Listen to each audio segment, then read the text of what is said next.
Hi, I'm Bridget Harper, and our group is going to present a case analysis on Intel for MBA 534. I'm going to begin our presentation discussing the microprocessor industry in 2005, and over the next several slides, I will apply the five forces model to this industry to demonstrate the profitability of the industry.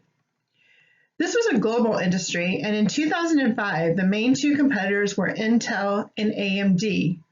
Intel led the competition in the market, and AMD was a close second. The first force I'm going to discuss is the threat of rivalry. We applied four factors towards this force in order to determine the strength of the force. The first factor that was looked at was the number of competitors in the industry. As I discussed on the first slide, in 2005, the main two competitors in the microprocessor industry was Intel and AMD. The microprocessor also was not a standardized product. It was strong for its brand image. Companies and consumers alike would purchase their computers based on what type of microprocessor was inside. And Intel and AMD were well known for their fast processing.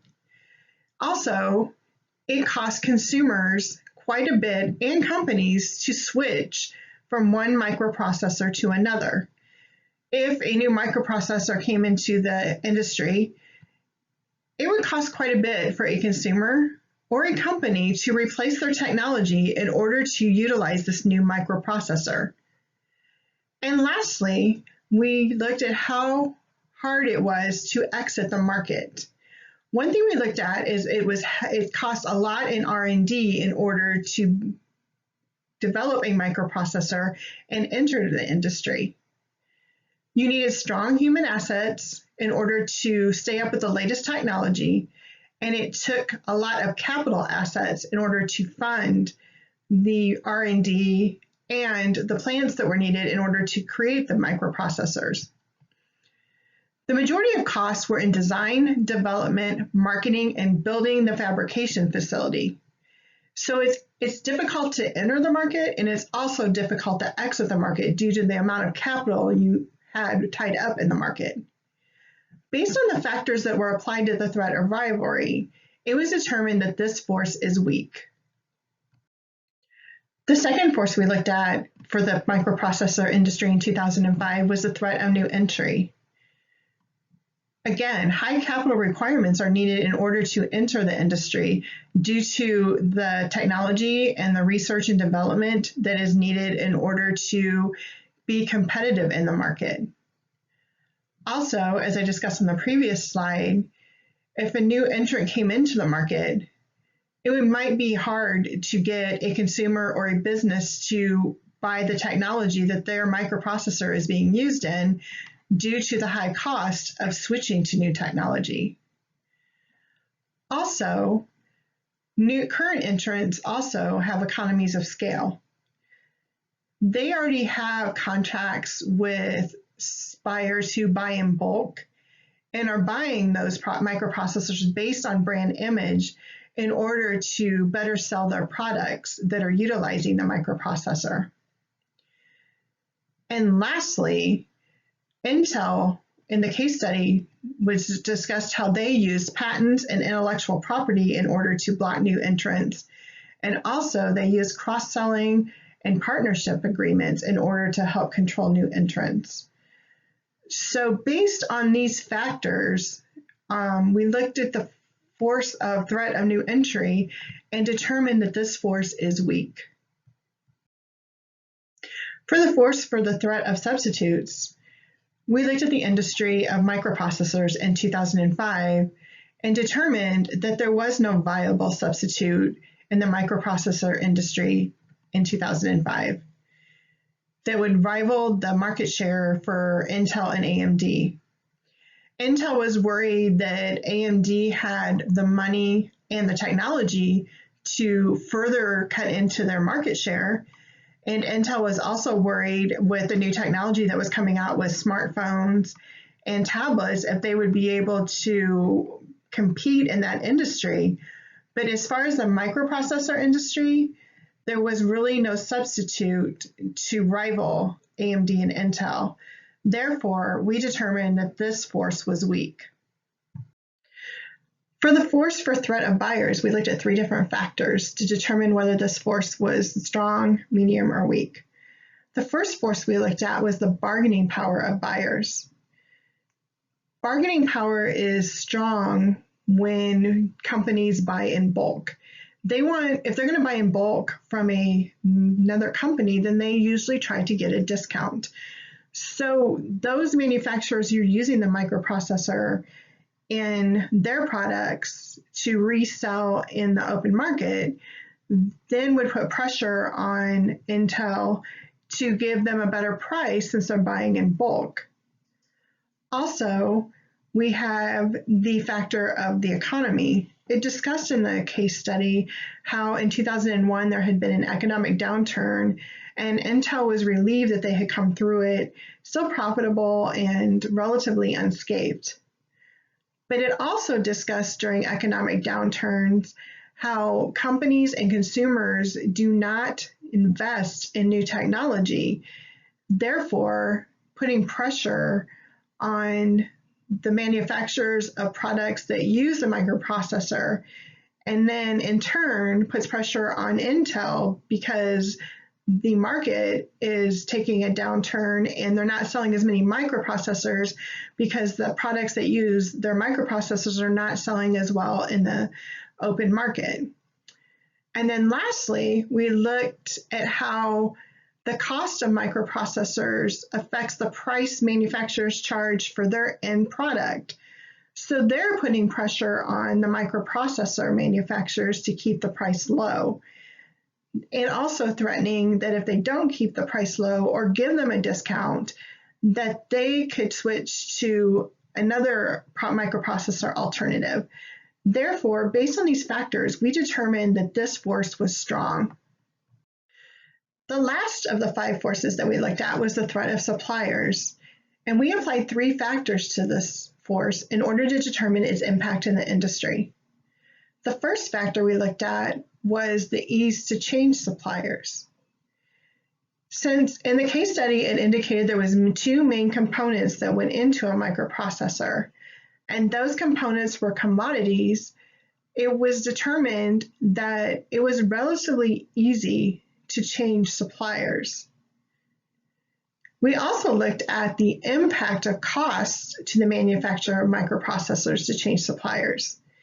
And again, since the case study indicated that the main 2 components that go into microprocessors are a commodity, we determined that there would be little to no cost to switch suppliers. Lastly, we looked at the factor of the easiness it would be for a supplier to forward integrate and get into the microprocessor business themselves. As we discussed, or I discussed in earlier slides, it's very high cost to get into the microprocessor industry. It takes a lot of research and development, it takes human capital, it takes assets, it takes a good manufacturing plant, and therefore it would not be likely that a supplier of the components such as silicon and transistors would forward integrate into making microprocessors. Therefore, based on these 3 factors and applying them to the threat of suppliers, we determined that the force is weak. In conclusion, on my discussion of the 5-force model to the microprocessor industry in 2005, I would like to go over the industry profitability assessment. Based on the threat of rivalry, we determined that that force was weak. Based on the threat of new entry, we determined that force was weak as well.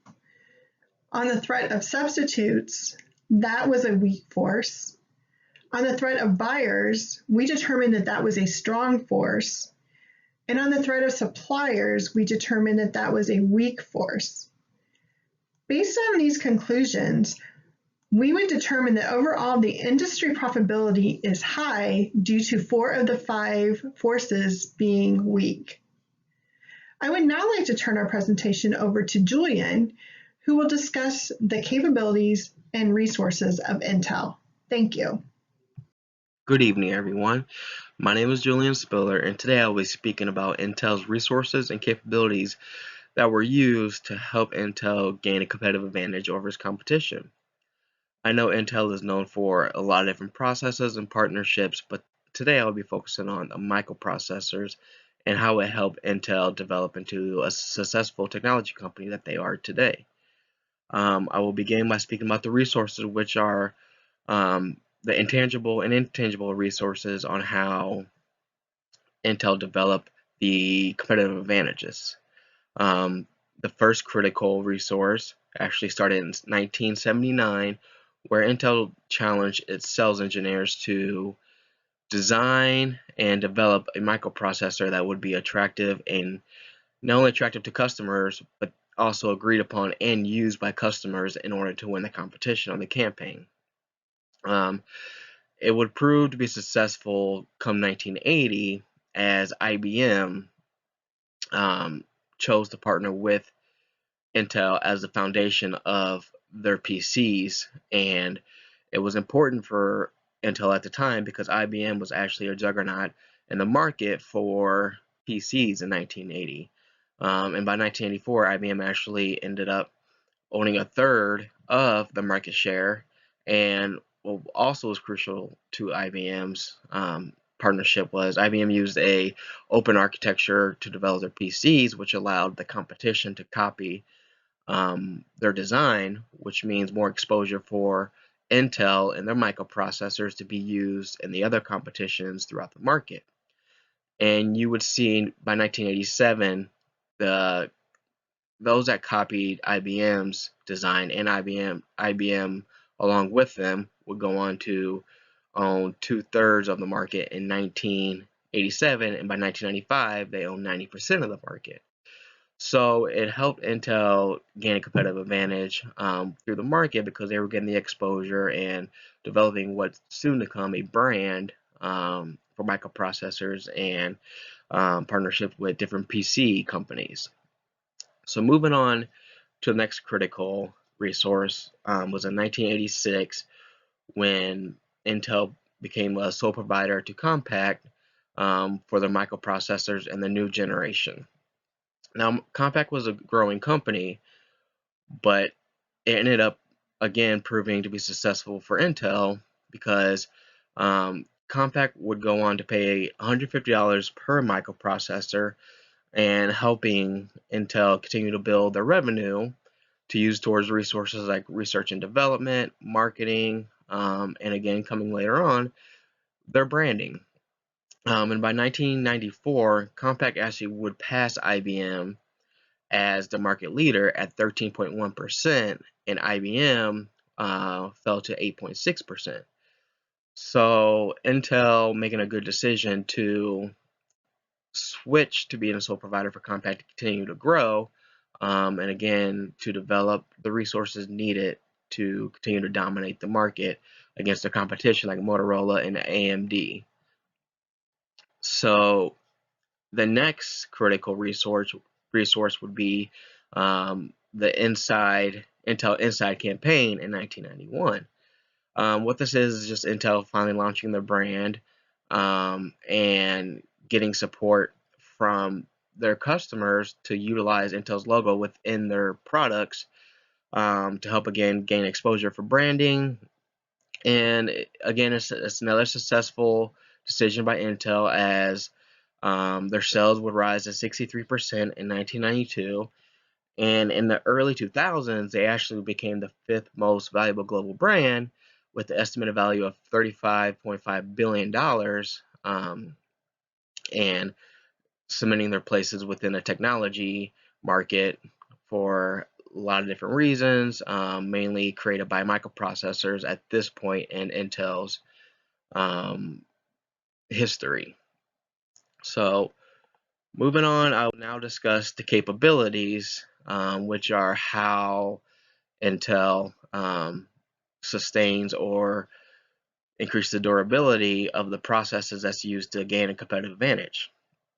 So here I have two different processes that you see here.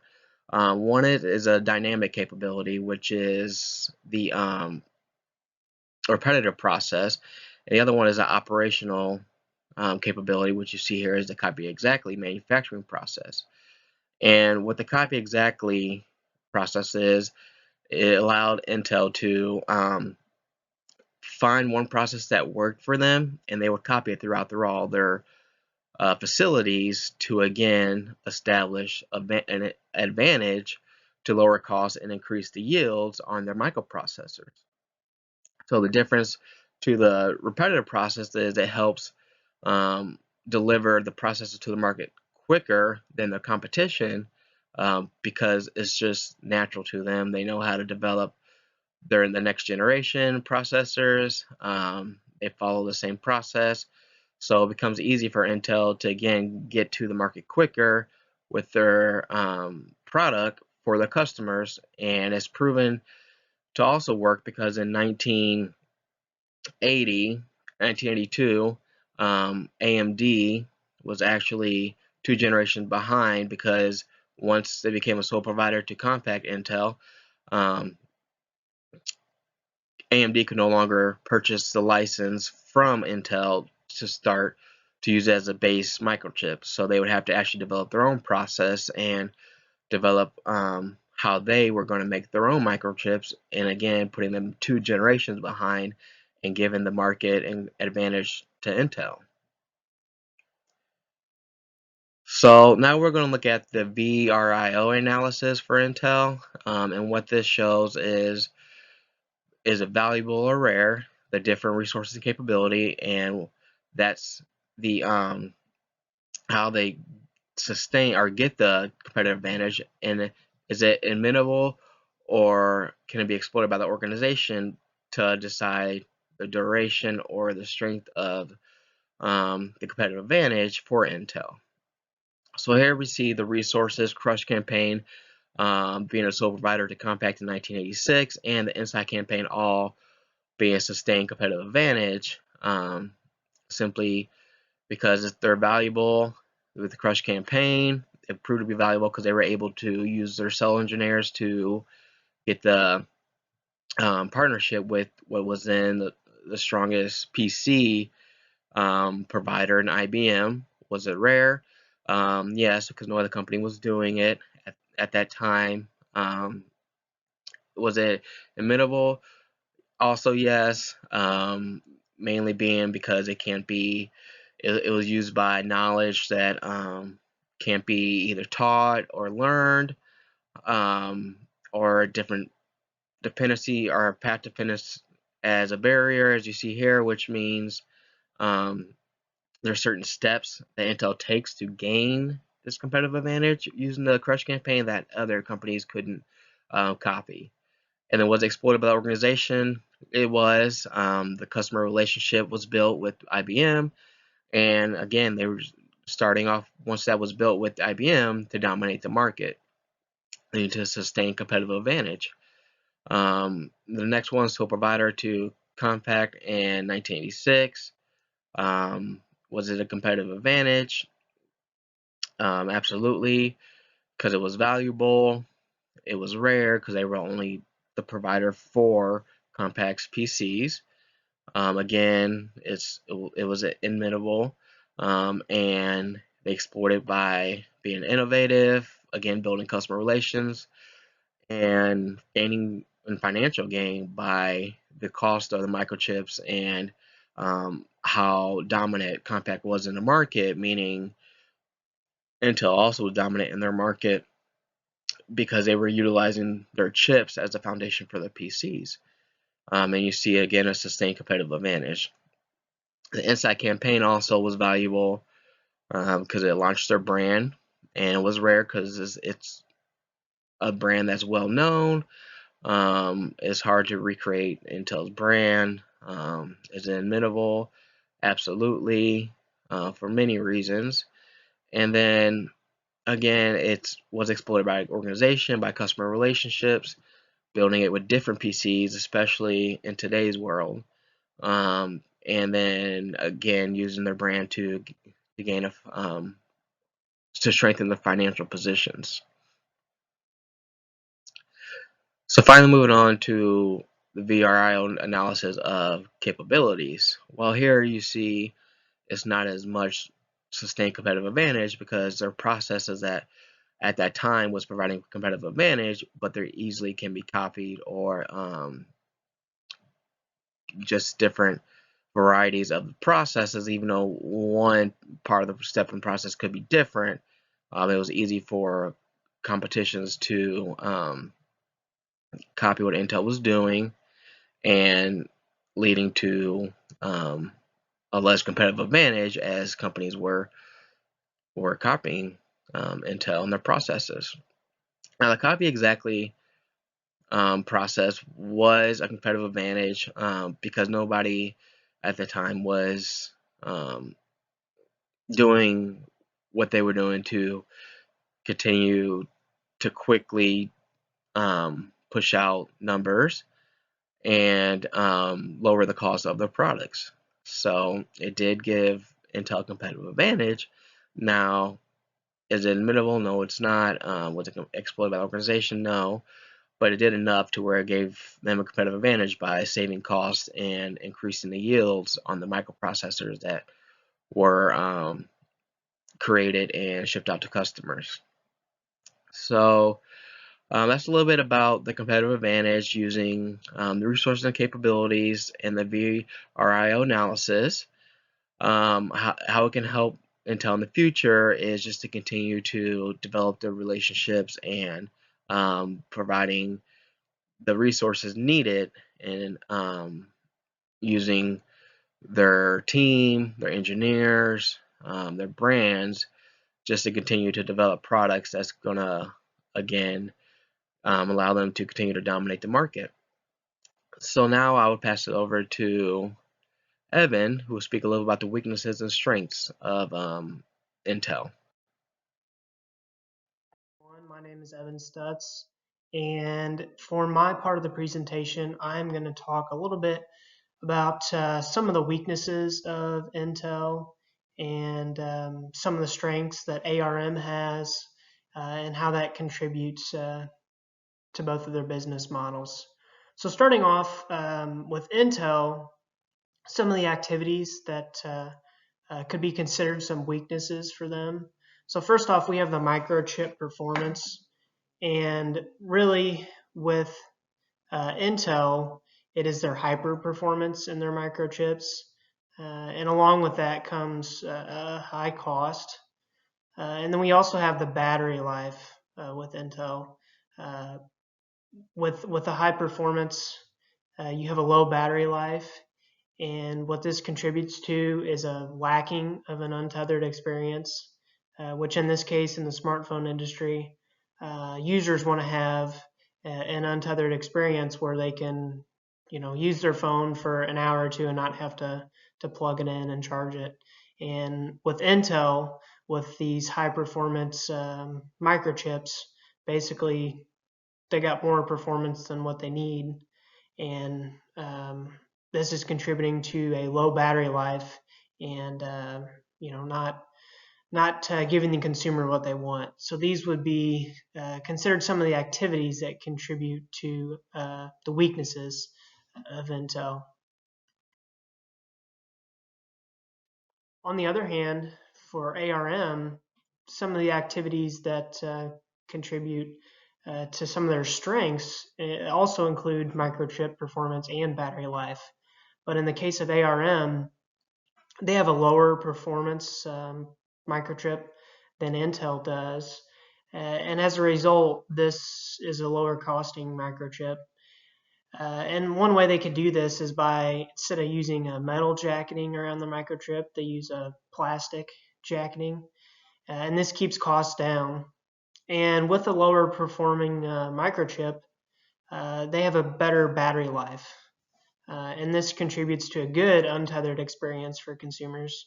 Obviously, a lower performing microchip is going to have better battery life, and especially with a smartphone that's not running complicated apps, you don't need a high performing microchip. And with this, great battery life, and that's basically what consumers want. So that is one of their strengths as far as ARM. So looking at Intel again, in analyzing some of their weaknesses, we also look at some resources and capabilities that are lacking. And as we talked about earlier, obviously with the high microchip cost, early on they were losing out contracts to big companies to lower priced units because they were building microchips that were more for personal computer units and not smartphones. And also we have their approach to business. So Intel is a vertically integrated company, and what this means is all aspects of production, marketing are included in their business model. So yes, they have a good handle on the whole business model, but also there's a lot of extra costs that are associated with this approach to business. On the other hand, with ARM, they have a lot of resources and capabilities that are contributing to some of their strengths. So again, as we talked about earlier, they have a lower microchip cost, and this allowed them to gain contracts with major manufacturers in the 1990s. This included companies like Apple and Nokia and Texas Instruments, and also their approach to business. Unlike Intel, they are focused only on design. So they basically design these microchips and then license them out to other companies to market and produce and put in their smartphones. And with doing this, they can avoid a lot of the major production and marketing expenses like Intel has to incur. And lastly, for ARM, some barriers to imitation that they have that allowed them to gain a leg up on Intel were, number one, path dependence. So with them focusing on design and their path to their business model, they were avoiding major production and marketing costs. And with that path, they were able to get a big leg up on Intel. With going that path early on in their business career. And then also with the first mover advantage, they were one of the companies that were able to start manufacturing these inexpensive chips early on, way before Intel even started thinking about it. And this gained them many lucrative contracts, obviously with Apple and Nokia, Texas Instruments, and I think by 2013, they had a 98% share in the smartphone industry.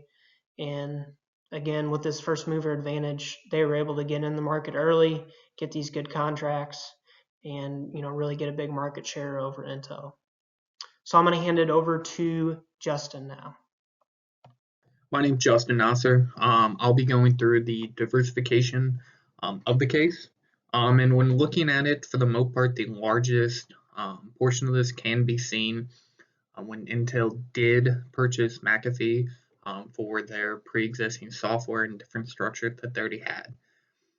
This can mostly be seen to add value in a couple different ways. The first one would be the possibility to penetrate emerging markets. So when looking back at the case, these emerging markets can, for the most part, be seen the mobile markets and the different softwares. They already have the brand reputation in place. So McAfee at this point was a well-established company. They already had different products and different product lines of that software. And so this should help Intel and McAfee. With already being a well-established brand and company, they do bring in the research and design and some experience in this market to be able to hit the ground running and do well from there. Also, with it does come the research and the data already in place. So from here, they have a baseline and at least some understanding of the market, some of the demands, trends, and customer preferences before completely moving into this market. This should help in terms of trying to have the research, figure out, and understand their customer base. Another part comes with it helps broaden the customer base overall for Intel. Currently, Intel at this time did have um, their customers who continually bought from them and were loyal to them. But with this, they're able to move into new markets and try and go after new consumers to increase that. The next one and the final one does come with the increase to the customer lifetime value. This is a little bit different than the one I just discussed, just because it does look at going after the loyal customer that they already have and being able to entice them and get them to purchase their new software products from McAfee. And overall, the more product they're purchasing from Intel and McAfee, the higher that customer lifetime value will be for them. So when looking at the acquisition of McAfee from or by Intel, the first part can be looked at how they're going to create that value and how that creation is going to be made. So the first part where they should start at is leveraging the shared knowledge of the organizations. And that should help create value during this merger and throughout this purchase. This is important just because ideas and processes are needed to be understood and implemented correctly in order for this to move smoothly and well. With that being said, a system does need to be set up and be put in place just so that information can be interpreted correctly, data can be shared, ideas and understandings can also be presented and understood clearly in order to continue with this merger the best way possible. The final part is the core competencies. It should be at the center and the focus even before the merger started, just because they need to be looking at what they do well, what could be possible competitive advantages for them, and how to move forward from there. And again, these two need to be communicated properly and well with the other company, just so everybody knows what page they're on and how to proceed from there. So the acquisition of McAfee, the final portion of that is looking at the integration strategy. From reviewing the case and some supporting details, it can be seen that the conclusion was made to keep McAfee as a standalone company for the time being. It does seem to be the best decision overall for the time being. This seemed to be best because McAfee, before they were bought, did act as their own standalone company and had a recognizable brand image and customer base. McAfee acting as a standalone company should be able to bring this over to Intel and give Intel the ability to show joint partnerships and try and increase brand equity overall for both companies. Since Intel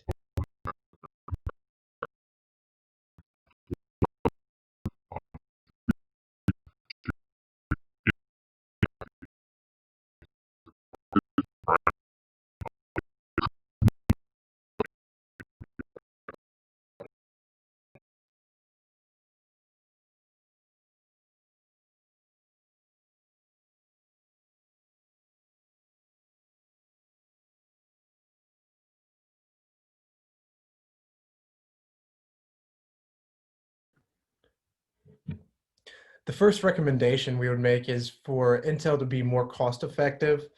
ARM and AMD have been able to compete in this market because they're able to improve and utilize a lot of Intel's technology at a lower cost. And Intel has lost out on market share and many contracts with some of their companies they do business with because of that. They do have the Intel Atom processor, and we think that that would be the key to improving their market share in the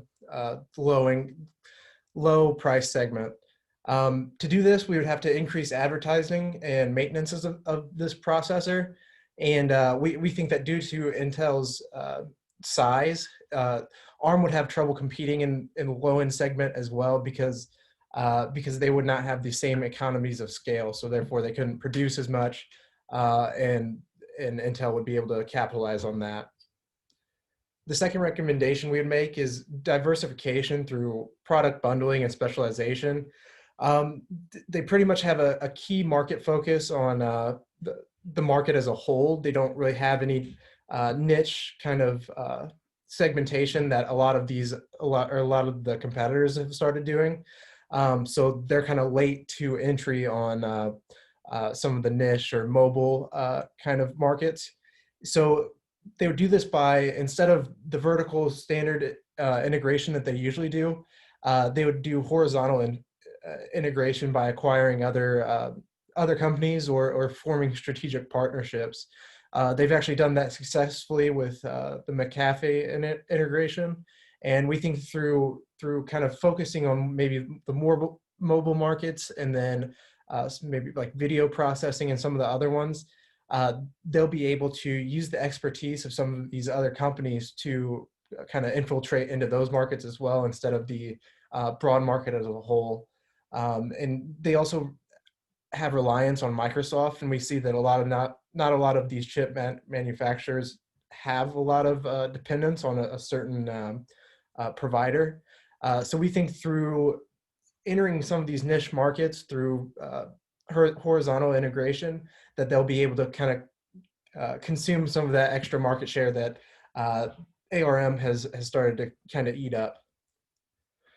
In conclusion, Intel has a sustained competitive advantage in a lot of areas. It's endured the test of time, but we do see some kind of potential threats entering the market. They have high microchip costs, and they have a vertically integrated business, and that's leaving new opportunities open to ARM and some of these other competitors. ARM, they have first mover advantage, meaning that they're getting their processors out to market in these different niche areas faster than Intel is.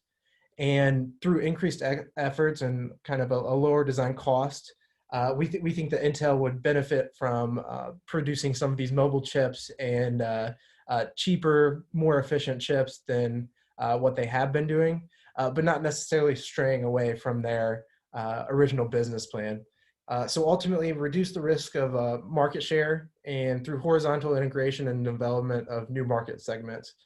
So to continue being the market dominator in the chip processor industry, we think that right now they're doing fine, but we can see from these new threats that they'll start to need to kind of branch off of their core business into some of the mobile and other segments in order to maintain their dominance. And those would be our recommendations and kind of a wrap up of this. Thank you.